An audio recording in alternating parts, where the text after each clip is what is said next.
Board থেকে যদি এইভাবে আইসি তোলেন তাহলে ফয়েল উঠে যাওয়া বা আইসি খারাপ হয়ে যাওয়ার কোনো সম্ভাবনা থাকবে না। আইসি রিবোলিং এর কথা শুনলে অনেক সময় ভয় লাগতে পারে, মানে যারা এখনো আইসি রিবোলিং শুরু করেনি তাদের এই ভিডিওটা দেখার পরে কিন্তু আপনার আইসি রিবোলিং নিয়ে আর কোনো ভয় থাকবে না। আমি স্টেপ বাই স্টেপ কত সহজে আপনি আইসি তুলে রিবল করে আবার বসাতে পারবেন, আমি এই ভিডিওতে সেটা দেখাবো। তো চলুন শুরু করা যাক।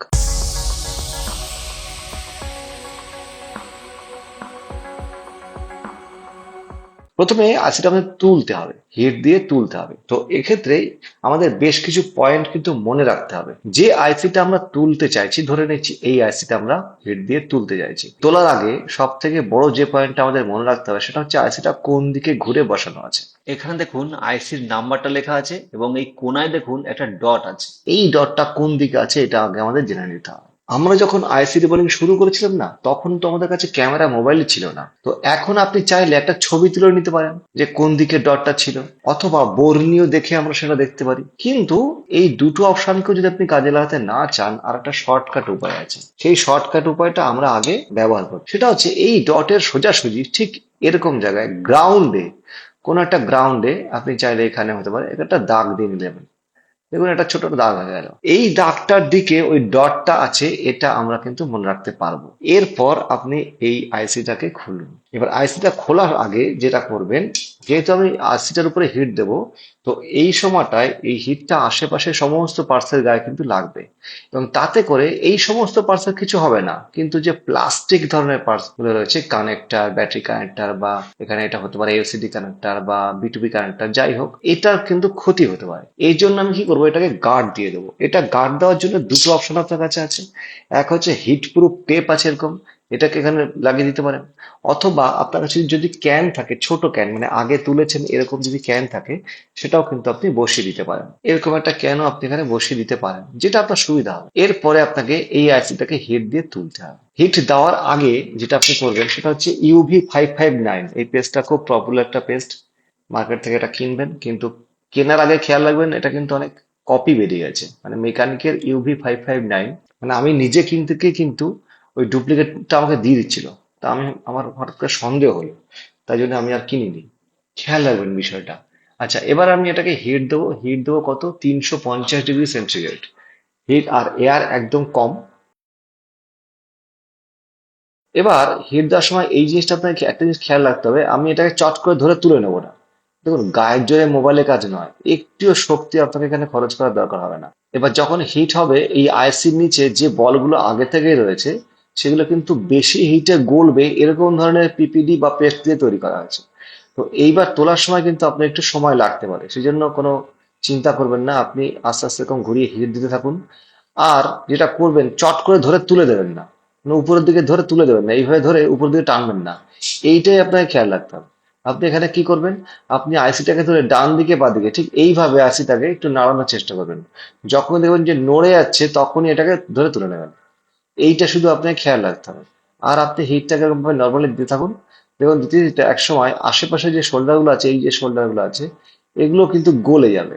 এবং গলে গেলে আপনি বুঝতে পারবেন। কিভাবে বুঝবেন, এটা চকচক করবে। হিট দিতে দিতে এই দেখুন এটা গলছে, চকচক হচ্ছে আর নরম হয়েছে। এরপরে কিন্তু আশিটা তুলতে পারবো। এই দেখুন, আপনি ডান দিকে বাদে একটু নাড়াবেন, ব্লোয়ারটা যেমন ঘোরাচ্ছেন তেমন ঘোরাবেন, আর এটাকে নাড়াবেন, এই দেখুন নড়ছে। এবার আপনি কিন্তু আস্তে করে তুলে নিতে পারেন। যদি এইভাবে তোলেন তাহলে কিন্তু ফয়েল উঠে যাওয়ার বা আইসি খারাপ হয়ে যাওয়ার কোনো সম্ভাবনা থাকবে না। যে ভুলগুলো আমি আগে করতাম, আইসিটাকে ধরে সরাসরি উপর দিয়ে তুলে নিতাম। এবার হয়তো কোনো একটা বল হয়তো এখনো গলে পারেনি, ধরো এরকম জায়গাতে কোনো একটা বল এখনো গলে পারেনি, আর আমি টানলাম, তখন এই ফয়েল সহ কিন্তু আইসির সাথে উঠে আসবে এবং ওখান থেকে ফয়েলটা উঠে আসবে। তখন আমি আর একটা সমস্যায় পড়বো, মানে তখন আমাকে আবার আইসির নিচে জাম্পার করতে হবে। আচ্ছা, এরপরে কি কি কাজ করব স্টেপ বাই স্টেপ দেখবো, যাতে আপনি কাজটা করতে পারেন। তার জন্য কি কি করতে হবে সেটা ভালো করে বুঝুন এবং শেখার চেষ্টা করুন। আচ্ছা, এরপরে যেটা করতে হবে, এই পিসিবিটাকে ক্লিন করতে হবে এবং এই আইসিটাকেও ক্লিন করতে হবে। ক্লিন মানে কি, এখানে ময়লা আছে না, ময়লা নয়, এই যে অতিরিক্ত যে শোল্ডার গুলো এখানে রয়েছে, উঁচু উঁচু হয়ে আছে, বা আগের যে শোল্ডার গুলো রয়েছে, এই শোল্ডার গুলো ক্লিন করতে হবে। ক্লিন করার পরে আইসিটাকে রিভলভ করতে হবে, তারপর এখানে বসাতে হবে। চলুন আগে বোর্ডটাকে ক্লিন করি। তারপরে আইসিটাকে ক্লিন করব।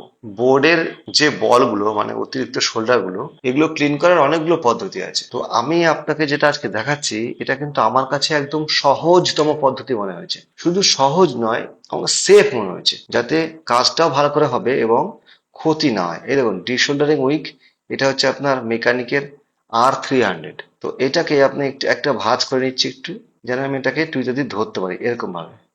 তারপর একটু কেটে নিলাম। এরপর আমি এখানে পেস্ট দেবো, ওই UV559 দিচ্ছি এখানটায়।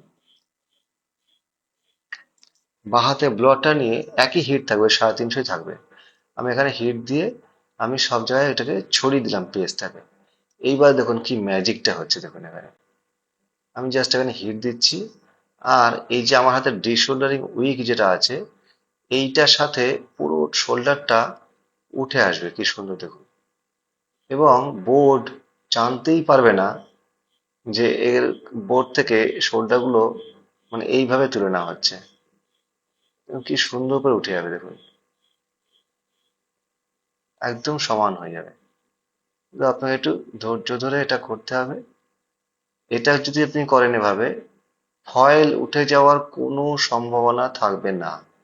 এইটা হচ্ছে সব থেকে বড় সুবিধা, এইভাবে যদি আপনি শোল্ডার গুলো তোলেন।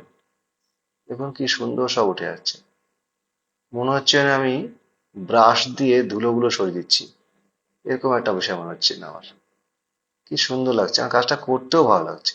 এবার বোর্ডটাকে ঘুরিয়ে নিয়ে আমি এই দিক থেকে একবার প্লেন করার চেষ্টা করছি। এই দেখো,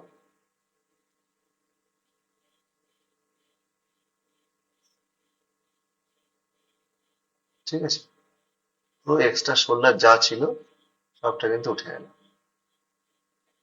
এবার আপনাকে ওয়াশ করে দিতে হবে। তুলো নেবেন, তুলোটাকে গোল করে থিনারে চুবিয়ে এটা ক্লিন করে নিন। এখন বোর্ড কিন্তু রেডি হয়ে গেল আপনার। একটা ফয়েলে উঠবে না, খুব রিল্যাক্সে আপনি কিন্তু কাজটা করতে পারবেন। ঠিক আছে, এর পরের কাজটা হলো আইসিটাকে ক্লিন করা। আইসিটাকে ক্লিন করার জন্য এই আইসি হোল্ডারে আইসিটাকে বসিয়ে নিয়েছি আমি। এবার এই আইসিটাকে আমি ক্লিন করব, একই প্রসেস। যে টুকরোটা রয়েছে ওই টুকরোটাতেই করব, মানে এক্সট্রা কিন্তু আর নিচ্ছি না। শুধু আমি এখানে একটু পেস্ট দিয়ে দিচ্ছি। ব্লোয়ারটা আমি অন করছি, পেস্টটাকে ছড়িয়ে দিচ্ছি আইসিতে, এবং ব্লোয়ারটা আমি ধরছি আইসির উপরে, একটু উঁচু থেকে ধরছি, যাতে আইসি যাতে ক্ষতি না হয়। এবং দেখুন, একই রকম প্রসেসে আমি আইসির উপর থেকেও কিন্তু বলগুলোকে পরিষ্কার করে দিতে পারলাম। কি মজার একটা ব্যাপার না? ব্যাস, হয়ে গেল। এরপরে আইসিটাকে বল করতে হয়, আগে ক্লিন করে দেখাই।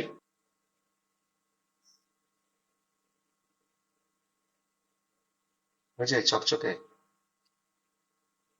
কোনো ফয়েল উঠবে না, কোনো স্ক্র্যাচ পড়বে না, এরকম কিন্তু সুন্দর হয়ে যাবে।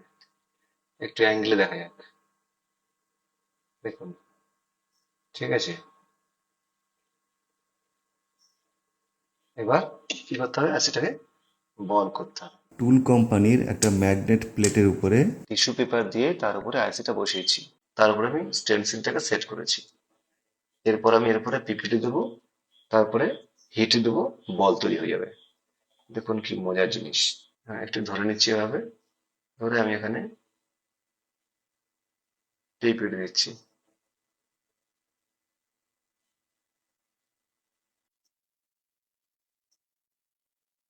এবার চেপে চেপে পিপিটি দিতে হবে, যাতে প্রত্যেকটা ছিদ্রতে পিপিটি গুলো ঢুকে যায়, এবং খুব সুন্দর করে যেন বলটা আমাদের হয়।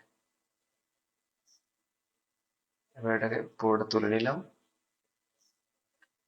এরপর একটু আঙুল দিয়ে মুছে দিলাম, এটুকু করলেই হবে। এবারে আমাকে হিট দিতে হবে, হিটটা ওই 250 ডিগ্রি সেন্টিগ্রেড দিলেই হবে। এখানে একটু ধরে নিচ্ছি ব্যাকার টুইজার দিয়ে, আর এক সাইড থেকে আমি হিট দিচ্ছি। দেখুন, ব্লেডটা একটু উঁচু করে নিলাম, কারণ এর মধ্যে যে লিকুইডটা আছে পেস্ট, সেটা প্রথমে বেরিয়ে আসবে, তারপরে বলটা হবে। অনেকে আবার এটাকে ড্রাই করে নেন, কোনো দরকার হবে না। আপনি এই দেখুন সুন্দর করে কিন্তু বল তৈরি হয়ে যাচ্ছে।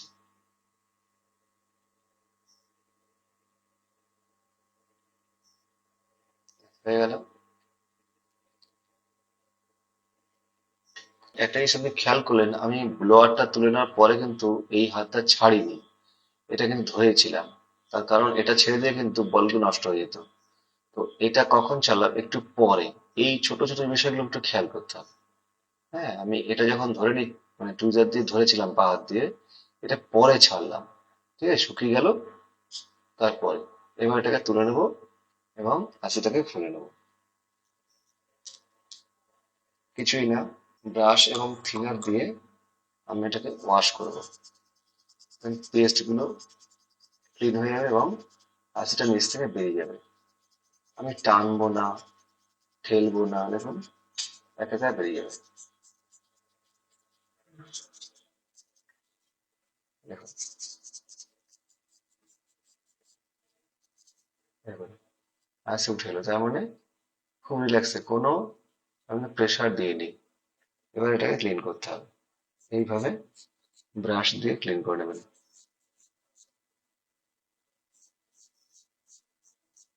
এবার দেখুন এটাকে ঠিক ভাবে বলটা হয়েছে কিনা।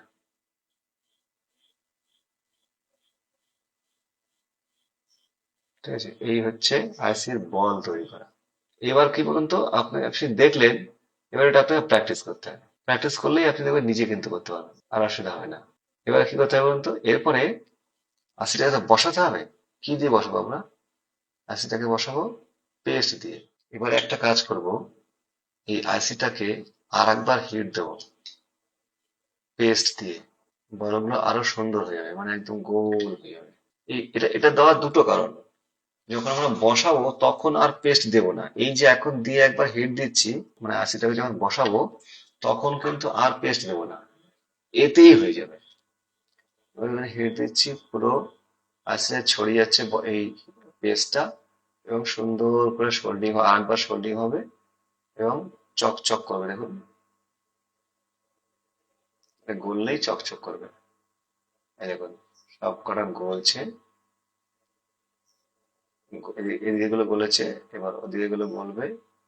এবার সব কটা গলে কি সুন্দর চকচক হয়ে যাচ্ছে। আমাদের হিটটা বেশি দিইনি, 275, ওই জন্য একটু সময় লাগছে। বলগুলো চকচকে হয়ে গেল, ব্যাস। এবার আপনার বল রেডি, আইসি মানে আইসির বল রেডি। এবার এটাকে আমাদের বোর্ডে বসাতে হবে। বোর্ড কিন্তু রেডি আছে আগে থেকেই। এবার আইসিটা কিভাবে বসাতে হবে সেটা কিন্তু আমাকে খেয়াল করতে হবে। দেখুন ডটটা কোন দিকে ছিল মনে আছে? এই যে দাগটা, তাই না? এই যে দাগটা, এই দাগের দিকে আমার ডটটা, তার মানে আইসিটা একটু ঘুরিয়ে দিতে হবে।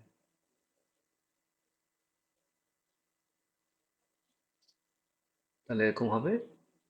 এইবার দেখুন এখানে দাগ দেওয়া আছে, এখানে দাগ দেওয়া আছে, আর এখানে এই দিকে দাগ দেওয়া আছে।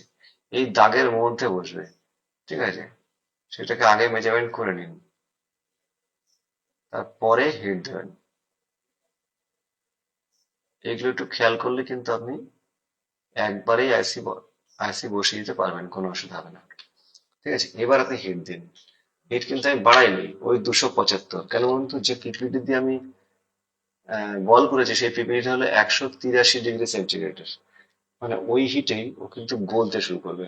একটা জিনিস খেয়াল করুন, আমি যখন হিট দিচ্ছি একটু দূর থেকে দিচ্ছি প্রথমে, তারপরে এখানে আরেকটু পেস্ট দেবো, আর একটু হিট বাড়িয়ে 350 দিয়ে আমরা ফাইনালি এটাকে বসিয়ে দেবো। এখন যে হিট দিচ্ছি না, এখন নিচ থেকে পেস্ট বেরোবে। হ্যাঁ, ওই যে পেস্টটা লেগে রয়েছে ওই পেস্টটা বেরোবে দেখুন সাইড দিয়ে। আর আমি কিন্তু এখন পুরোটাকে নাড়াচ্ছি না, একভাবেই ধরে আছি আইসির উপরে। নাড়ালে কি হবে বলুন তো, এখন তো মানে আলগা রয়েছে আইসিটা, নড়ে যেতে পারে। ওই জন্য আমি জাস্ট নর্মালি হিট দিচ্ছি। হ্যাঁ, দেখুন সাইডে অল্প অল্প পেস্ট বেরিয়েছে, মানে অল্প হচ্ছে আছে তো, পেস্টটা বেশি তো নেই। এবার আমি কি করব, একটু বেরিয়েছে মানে নিচে পেস্ট গলছে, মানে পরে একটু পেস্ট দেবো আবার। দেখুন আমি আর হেড দিলাম না, অল্প হেড দিলাম। এইভাবে করলে আপনার সুবিধা হবে, আপনি প্রথম যখন করবেন অনেক সুবিধা হবে। দেখুন পেস্টটা এখানে দিলাম, পুরো বোর্ডে ছড়িয়ে যাবে। হ্যাঁ, অল্প একটু পেস্ট দিলাম। এবার আমি হিট দিচ্ছি। আর এইবার হিট দেওয়ার সময় আপনি হিটটা একটু বাড়িয়ে দিন। ওই 350-র মধ্যে রাখলে হবে, 300 থেকে 350, তার বেশি লাগবে না। এবার যখন হিট দেবেন দেখুন পাশের যে এই চকচকে জায়গাটা, হ্যাঁ, আগে যেমন আমরা আইসি তুলছিলাম ওটা দেখে বুঝে যাচ্ছিলাম, এবারও কিন্তু তাই বুঝবো। এই যদি এখানে চকচক করে, আপনি বুঝবেন আপনার আইসিটাও কিন্তু বসবে। এই দেখুন আইসি নিজে নিজে নড়ে গেল, মানে নড়ে কি ওর যে জায়গায় পিন, যার যেখানে পিন সেখানে বসে গেল। এবার এর পরেও কিন্তু ম্যানুয়ালি আমি একটু আইসিটাকে নাড়িয়ে দেবো। দেখুন ঠিক একটুখানি এই নাড়িয়ে দিলাম। আর একটা জিনিস খেয়াল করুন, এখানে কিন্তু এখনো গলেনি, তাহলে আইসি কিভাবে বসে গেল? তার কারণটা হচ্ছে আগে যে শোল্ডার ছিল সেই শোল্ডারটা হচ্ছে মানে বেশি হিটে গলবে এরকম শোল্ডার, আর আমরা পরে দিয়েছি 183। তার মানে এখানে দেখুন এখনো গলেনি, এই এখন বলছে। হ্যাঁ, তার আগেই কিন্তু আইসি বসে গেছে, আইসি অনেক আগে বসে গেছে, আমরা নাড়িয়ে দিয়েছি। আর ব্লোয়ার রাখার দরকার নেই। এবার আপনি ব্লোয়ারটা তুলে নিন। আর আমি পরে যতক্ষণ রেখেছিলাম ওই পাশের এই শোল্ডারটুকু গলছে কিনা সেটা দেখাচ্ছিল না, কিন্তু তার আগে আইসি বসে গেছে। এই যে নাড়িয়ে দিলাম একটু, হ্যাঁ, নাড়িয়ে দিয়ে আপনি ব্লোয়ারটাকে সরিয়ে দেবেন। সরিয়ে দিলে বাস্তবে টাইট হয়ে বসে যাবে। দেখুন কি সুন্দর বসে গেছে আইসিটা। এবার আপনি এটাকে ওয়াশ করে দিন। এই অবস্থায় কিন্তু অন করবেন না বা ডেলিভারি দেবেন না, খুব বাজে একটা ব্যাপার। কেননা আপনি এখন ধরুন অন করলেন, সেটটা অন হয়ে গেল, আর আপনি ওই পেস্ট গুলো আর পরিষ্কার করার আপনি সময় পেলেন না। মানে অন হয়ে গেছে না, ওই আনন্দে আমরা কি করি, এটা ডেলিভারি দিয়ে দিই। এটা করবেন না। কেননা এই পেস্ট যদি থেকে যায় তাহলে কি হবে, ময়শ্চার, ধুলো, ময়লা, এগুলো আটকে যাবে এই পেস্টের সাথে, এবং তাতে করে কিন্তু ফোনটার ক্ষতি হবে। তা আপনি কেন চাইবেন আপনার কাস্টমার জিনিসটা ক্ষতি হোক? কাজটা যেমন ঠিক ঠিক ভাবে আপনি করলেন, আর একটু মুছে দিতে পারবেন না? দেখো থিনার দিয়ে মুছে দিলে জিনিসটা খুব সুন্দর দেখতে হবে। আপনি একটু ব্রাশে থিনার নিন, থিনার দিয়ে এটাতে ঘষে একদম চকচক করবে, একটু পেস্ট যেন না লেগে থাকে। ব্যাস, এই হলো আপনার আইসি রিবোলিং করার সম্পূর্ণ প্রসেস। তো আমি চাই আপনারা কাজটা শিখুন, মানে কাজটাকে আপনি নিজে করুন। কি কি টুলস লাগবে সেই টুলস গুলো কিনুন, কিনে আপনি কাজটা করুন। কাজটা করে আপনি সাকসেস হলে সেটাই কিন্তু আমার সাকসেস। তো এই ছিল আজকের ভিডিও। কেমন লাগলো অবশ্যই কমেন্টসে জানাবেন। দেখা হবে পরের ভিডিওতে। সবাই ভালো থাকবেন।